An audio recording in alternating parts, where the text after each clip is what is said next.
హరి ఓం శ్రీ గురుభ్యో నమ. శ్రీ మహాగణాధిపతే నమ. అవిద్యానామంతస్థిమిరమిహిరద్వీపనగరీ జడానాం చైతన్యస్తబకమకరందశ్రుతిఝరీ దరిద్రాణాం చింతామణిగుణనికా జన్మజలధౌ నిమగ్నానాం దంష్ట్రామురరిపువరాహస్య భవతి. శుక్లాంబరధరం విష్ణుం శశివర్ణం చతుర్భుజం ప్రసన్నవదనం ఛాయేత్ సర్వవిఘ్నోపశాంతయేత్. వందే గురుపదద్వంద్వమవాన్మనసగోచరం రక్తశుక్లప్రభామిశ్రమతర్క్యం త్రైపురం మహః. సానందమానందవనే వసంతం ఆనందకందం హతపాపబృందం వారాణసీనాథమనాథనాథం శ్రీవిశ్వనాథం శరణం ప్రపద్యే. విశ్వేశం మాధవం ఢుంఢిం దండపాణిం చ భైరవం వందే కాశీం గుహాం గంగాం భవానీం మణికర్ణికాం. హర నమ పార్వతీపతయే. హర హర మహాదేవ శంభో శంకర. వ్యాస భగవానుడు నిన్నటి వరకు మనం చెప్పుకున్నటువంటి ఆ సింహాచల క్షేత్రానికి చేరుకున్నాడు. సింహాచలం యొక్క ఆ వరాహ లక్ష్మీ నృసింహస్వామి వారికి సాష్టాంగ దండ ప్రణామం చేశాడు. ఆ దేవదేవుడి యొక్క ప్రసాదమైనటువంటి ఆ చందనం వ్యాసుడి యొక్క తాపాన్ని కొంతవరకు పోగొట్టిందిట, కాశీ విరహ తాపాన్ని. సింహాచలంలో ఇంకా మనం కొద్దిగా చెప్పుకోవాలి అని అనుకుంటే, అక్కడ జరుగుతున్నటువంటి రోజు జరిగేటటువంటి స్వామివారి యొక్క ఉత్సవాలతో పాటు విశేషంగా వైశాఖ మాసంలో తదియనాడు స్వామివారి యొక్క నిజరూప దర్శన భాగ్యం కలుగుతుంది భక్తులకి. సుమారుగా 12 నుంచి 16 గంటల సేపు మాత్రమే, సంవత్సరానికి ఒక్కరోజు మాత్రమే స్వామివారి యొక్క నిజరూప దర్శన భాగ్యం కలుగుతుంది. ఎన్నో వేల మంది ఆ రోజున స్వామివారిని దర్శించుకుంటారు. అలాగే ఇంకొక ప్రముఖమైనటువంటి ఉత్సవం ఆషాఢ పౌర్ణమి. రాత్రి పౌర్ణమి ఎప్పుడు ఉంటుందో అప్పుడు, దాదాపుగా చెప్పాలంటే చతుర్దశి నాడు రాత్రి, అంటే చతుర్దశి పగలు ఉండి రాత్రి పౌర్ణమి ఉంటుంది, మర్నాడు పౌర్ణమి ఉంటుంది. ఈ చతుర్దశి నాడు రాత్రి, అంటే రాత్రి పౌర్ణమి ఎప్పుడైతే ఉందో ఆ రోజున సింహాచలం చుట్టూరా తొలిపావంచ మొదటి మెట్టు దగ్గర కొబ్బరికాయ కొట్టి ఆ కొండ చుట్టూరా 36 కిలోమీటర్లు అనేక మంది వేల భక్తులు, ఈ రోజునైతే కొన్ని లక్షల సంఖ్యలో భక్తులు ఆ కొండ చుట్టూరా తిరుగుతారు. దాన్ని గిరి ప్రదక్షిణ అని అంటారు. ఇది ఆషాఢ మాసంలో వస్తుందన్నమాట. కొండ చుట్టూరా తిరిగి మళ్ళీ మొదటి పావంచా దగ్గర మళ్ళీ కొబ్బరికాయ కొట్టి కొండ మీదకి వెళ్ళి స్వామివారిని దర్శించుకుంటారు. ఇలాగా స్వామివారి యొక్క నిజరూపం వైశాఖ తదియనాడు కాస్త చూపించి కొంచెం చందనం స్వామివారికి సమర్పిస్తారు. అలాగా ఆషాఢమాసం అయిపోయిన తర్వాత ఆషాఢ పౌర్ణమి, శ్రావణ పౌర్ణమి, భాద్రపద పౌర్ణమి, ఇలాగా 4 పౌర్ణములకి వరుసగా 4 పౌర్ణములకు 5 పౌర్ణములకు చందనం తొలి విడత, రెండో విడత, మూడో విడత అలా చందనం సమర్పిస్తూ ఉంటారు. ఆఖరికి మనం అక్కడ చూస్తే ఇది చందనంతో చేసిన శివలింగమా అన్నట్టుగా స్వామివారి యొక్క చందన స్వామి స్వరూపం అలా కనిపిస్తుందన్నమాట. అటువంటి సింహాచలం. ఇంకా ఇంకొక ముఖ్యమైనటువంటిది చాలా తక్కువ మంది చూస్తూ ఉంటారు. స్వామివారికి వరాహ పుష్కరిణి అని ఉన్నది కొండ కింద. కొండ కింద యాక్చువల్గా దాన్ని అడవివరం గ్రామం అని కూడా అంటారు సింహాచలాన్ని. ఆ కింద కొండ కింద భాగాన్ని అక్కడ వరాహ పుష్కరిణి అని ఉంది. ఆ పుష్కరిణిలో సంవత్సరానికి ఒక్క రోజున తెప్పోత్సవం జరుగుతూ ఉంటుంది. ఇవి సింహాచలంలో చెప్పుకోవలసినటువంటి ముఖ్యమైనటువంటి ఉత్సవాలు. ఇక్కడికి కాస్త దగ్గరలోనే భైరవవాక అని ఉన్నది. ఆ భైరవవాకలో భైరవ స్వామి వారిని ఈ మధ్యకాలంలో దర్శించుకుని అక్కడ కూడా పూజాధికాలు భక్తులు నిర్వహిస్తున్నారు. అటువంటి సింహాచలంలో స్వామివారికి నమస్కారం చేసి స్వామివారి యొక్క చందనం వ్యాసుడి యొక్క తాపాన్ని, కాశీవిరహ తాపాన్ని కొంతవరకు పోగొట్టింది. అక్కడ నుంచి దారిలో ఉన్నటువంటి చిన్న పెద్ద పుణ్యక్షేత్రాలు సేవిస్తూ కనబడినటువంటి దేవతలందరినీ కూడా స్తుతి చేస్తూ భీమమండలానికి సమీపంలో ఉన్నటువంటి పిఠాపురానికి చేరుకున్నాడు వ్యాస భగవానుడు తన శిష్యులతో కలిసి. పిఠాపురం కేదారనాథ్ ఎంత ముక్తిప్రదమైనటువంటి క్షేత్రమో, పిఠాపురము కేదారనాథ క్షేత్రానికి సమానమైనటువంటి ముక్తిని ప్రసాదించే క్షేత్రము అంటారు. అలాగే మనం కాశీఖండం ప్రారంభంలో కుంభకోణం అని ఒకటి చెప్పుకున్నాం. తమిళనాడు దేశస్థులకి ఎవరైతే కాశీ వెళ్ళలేరో వాళ్ళు కుంభకోణంలో ఉన్నటువంటి పరమశివుడి దగ్గరికి వెళ్ళి మొక్కులు చెల్లించుకుంటారు అని. ఆ కుంభకోణం ఎంతటి విశేషమైనటువంటి క్షేత్రమో పిఠాపుర క్షేత్రం కూడా దానికి తత్సమానమైనటువంటి క్షేత్రము అంటారు. నిజానికి పిఠాపురంలో మనం పిఠాపురం అనేదో అనేసుకుంటున్నాం, కానీ ఇప్పుడు ఆ పిఠాపురం నగరంలో 360 మూర్తి భేదాలతో, అంటే అంతమంది దేవతలు అక్కడ విహరిస్తూ ఉండేవారట. ఆ నగరం పొలిమేరలలో పీఠాంబ అనేటటువంటి అమ్మవారు నివాసం చేస్తూ ఆ నగరాన్ని సంరక్షిస్తూ ఉంటుంది. ఈ పిఠాపురంలో ఇంకా మనం చెప్పుకోవలసినటువంటి అత్యంత ముఖ్యమైనటువంటి ఒక గుడి ఉంది. దాన్ని కుంతీమాధవ ఆలయం అని అంటారు. ఆ కుంతీమాధవుడు ఈ నగరంలోనే కొలువయ్యట.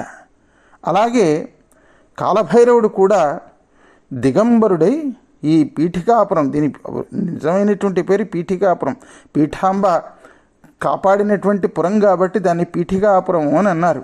ఆ పీఠికాపురంలో ఒక మూలన కాలభైరవుడు దిగంబరుడుగా ఉన్నాడు.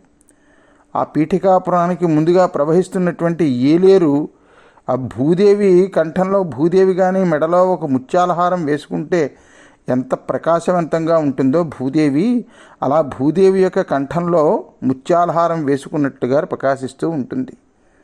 బ్రహ్మ మానవులకు భోగం గురించని దక్షిణాదిలో ఏలా నది అనేటటువంటి ఒక ఏలా నదిని బ్రహ్మగారు సృష్టించారు అని అంటారు. బ్రహ్మ మానవుల యొక్క భోగం గురించి దక్షిణ భారతదేశంలో ఏలా నదిని సృష్టించారట. ఆ ఏలా నది ఏలేరు. ఇది దక్షిణ భాగంలో ఏలేరు, ఉత్తర భాగంలో గంగానది అని ఒక కథ ప్రకారం మనకి తెలుస్తుంది పురాణంలో. అలాగే సముద్రం ఎండిపోయినా ఎండిపోతుందేమో కానీ ఈ ఏలా నది, ఈ ఏలేశ్వరం అని అంటారే, ఆ ఏలేశ్వరం దేనైతే అంటారో, ఏలేరు అని దేన్నైతే అంటారో, ఆ ఏలేరు ఒకవేళ సముద్రం ఎండిపోయినా ఎండిపోతుందేమో కానీ ఈ ఏలా నది మాత్రం ఎండదుట. అయితే ఇక్కడ ఇంకొక విశేషం ఏమిటంటే, ఈ ఏలా నదిలో మొసళ్ళు ఉండవు, అలాగే నీళ్లు కూడా అంత ఎక్కువగా ఉండవు. మనుషులు నావ అవసరం లేకుండానే ఇటువైపు నుంచి అటువైపు దాటడానికి వీలుగా ఉంటుంది. ఆ నీళ్లు కూడా ఎంత మధురాతి మధురంగా ఉంటాయో ఏలా నదిలో నీళ్లు, ఎప్పుడూ నిరంతరం మధురాతి మధురమైనటువంటి నీళ్లు కలిగి ఉంటుంది. నీటికి అస్సలు ఉప్పదనం అన్నది రాదు, తీయగా ఉంటాయి నీళ్లు. అయితే ఈ ఏలా నది సాక్షాత్తు బ్రహ్మగారు సృష్టించినటువంటి నదికి ఇంకా ఇతర నదులు ఎలా సమానమవుతాయి? ఏలా నది ఆకాశగంగకి మరో రూపం ఏలా నది. ఏలా నది ఆకాశగంగే, అలాగే పీఠికాపురం స్వర్గమే. అందులో ఉన్నటువంటి వాళ్ళు, పీఠాపురంలో ఉన్నటువంటి వాళ్ళు నిజంగా వాళ్ళు దేవతలతో సమానులే అని ఒకప్పుడు అనేవారట. అక్కడ ఉన్నటువంటి వారకాంతలు కూడా అప్సరసలేనేమో. పీఠాపురం కుంతీమాధవుడికి విశ్రాంతినిచ్చేటువంటి ప్రదేశం, హూంకారిణీదేవికి విహార స్థలం, కుక్కుటేశ్వరుడి యొక్క ఇల్లు, పీఠికాంబకు నివాస స్థలం. ఆ పిఠాపురంలో తాడి చెట్లు, కొబ్బరి చెట్లు, పోక చెట్లు, ఉసిరి చెట్లు, వెలగ చెట్లు, రావి చెట్లు, కదంబ వృక్షాలు, నేరేడు చెట్లు, అలాగే నువ్వులు పండేటటువంటి పంటలు, ద్రాక్ష, చింత, మేరువు. ఒకానొకప్పుడు ద్రాక్ష పండేది, ఇప్పుడు లేదు. అలాగే గుమ్మిడి, వంగ, చింత, నీరుల్లి, వెల్లుల్లి, మిరప, చిలకడదుంపలు, పెండలం దుంపలు, కంద, చేమ, ఇలాంటి ఎన్నో జాతులు సర్వకాలాల్లోనూ కూడా చాలా సమృద్ధిగా లభించేవి ఒకానొకప్పుడు. ఇప్పుడు కొంచెం తగ్గింది. ఆ పీఠికాపురం కమలములతోటి, నల్ల కలువలతోటి, ఎర్ర కలువలతోటి ప్రకాశిస్తూ ఉండేదిట. ఇటువంటి ఆ కమలాలు ప్రకాశించేటటువంటి సరస్సులు. నిజానికి మనం కాకినాడ అని అంటూ ఉంటాం కదా, ఆ కాకినాడకి ఒకానొకప్పుడు కోకనదము అని పేరు. నదము అంటే నీరు ఒక చోట బందలు అని అంటారు చూడండి, ఆ బందల్లో నీరు అలా ఉంటే దాన్ని నదము అంటారు. నది అంటే ప్రవహిస్తూ ఉంటుంది, నీరు నదములో స్థిరంగా ఉంటుంది. అటువంటి నదములు ఈ కాకినాడ అదే కోకనదం అప్పుడు దాని పేరు. ఆ ఊరు చుట్టూరా ఉండి ఆ నదములలో ఆ బందలలో కలువ పూలు ఉండేట, కిందనంతా ఆకుపచ్చటి పంట పొలాలు. ఈ ఆకుపచ్చటి పంట పొలాలలో ఈ నదములలో ఎర్రటి కలువలు వస్తే ఎర్రటి బుటాలు వేసినటువంటి ఆకుపచ్చ చీరల్లా ఉండేవిట ఆ నదములు. అంటే ఆకుపచ్చ కోక మీద ఎర్రటి బుటాలు అలా ఉన్నటువంటి నదములతో ఉన్నది కాబట్టి ఆ ఊరి పేరు కోకనదము అని అనేవారు. ఆ తర్వాత ఆంగ్లేయులు ఏదో పేరు పెట్టారో ఆఖరికి దాని పేరు కాకినాడ అయిపోయింది. ఈ పిఠాపురం కూడా అటువంటి ఆ కమలాలతోటి, నల్ల కలువలతోటి, ఎర్ర కలువలతోటి ప్రకాశించేటటువంటి సరస్సులు, స్వచ్ఛమైనటువంటి నీరు కలిగినటువంటి అనేకమైనటువంటి దిగుడు బావులు ఉండేవి. అక్కడ ఉండేటటువంటి ఆవులు ఎన్ని పాలిచ్చేవో, 5 లీటర్లు, 10 లీటర్లు, 15 లీటర్లు, 20 లీటర్లు పాలిచ్చేవి. వేదాలు చదువుకునేటటువంటి బ్రాహ్మణులు ఉండేవారు. శౌర్యం, ధైర్యం, ఔదార్యం కలిగినటువంటి రాజులు, చాలా డబ్బు ఉన్నటువంటి కోమట్లు, బ్రాహ్మణులకి సేవ చేయడానికి అనేక మంది సేవకులు అక్కడ ఉండేవారట. అక్కడ ఉన్నటువంటి గృహాలన్నీ కూడా వ్యాసుడు వచ్చినటువంటి సమయానికి ఎంతో మంగళకరంగా ఉండేవి. మేడలు ఎంతెంత పెద్ద మేడలో ఉన్నాయట. వ్యాసుడు వచ్చేసరికి ఆకాశాన్ని అంటుతున్నాయా మేడలు అన్నట్లు ఉండేవిట. దేవతా గృహాలు విశేషంగా ప్రకాశించేవి. ఈ పట్టణంలో పీఠాంబాదేవి 4 వీధుల యందు కూడా నివాసం ఉంటూ నిరంతరం ఆ పట్టణాన్ని కాపాడుతూ ఉండేది. అటువంటి పీఠికాపురాన్ని చేరినటువంటి వ్యాసుడు పీఠికాంబను దర్శించి నమస్కారం చేశాడు. తర్వాత కుక్కుటేశ్వరిని దర్శనం చేసుకున్నాడు. హూంకారిణీ శక్తిని, కుంతీ మాధవుడిని, ఏలా మహాశక్తిని, ఇతర అక్కడ ఉన్నటువంటి క్షేత్రదేవతలందరినీ దర్శించి వాళ్ళకి స్తోత్రాలు చేసి వాళ్ళకి పువ్వులతో పూజ చేశాడు.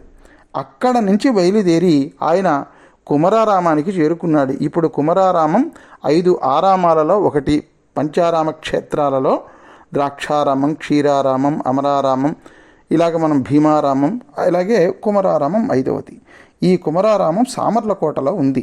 ఆ సామర్లకోటకి చేరుకున్నాడు. అక్కడికి చేరుకున్న తర్వాత జరిగినటువంటి కథావృత్తాంతం మనం రేపటి భాగంలో శ్రద్ధగా వినేటటువంటి ప్రయత్నం చేద్దాం భక్త మహాశైలారా. అంతవరకు స్వస్తి ప్రజాభ్య పరిపాలయంతాం న్యాయేన మార్గేణ మహిమహీషాః గో బ్రాహ్మణేభ్య శుభమస్తు నిత్యం. లోకా సమస్తా సుఖినో భవంతు, సర్వే జనా సుఖినో భవంతు. హర నమః పార్వతీపతయే. హర హర మహాదేవ శంభో శంకర.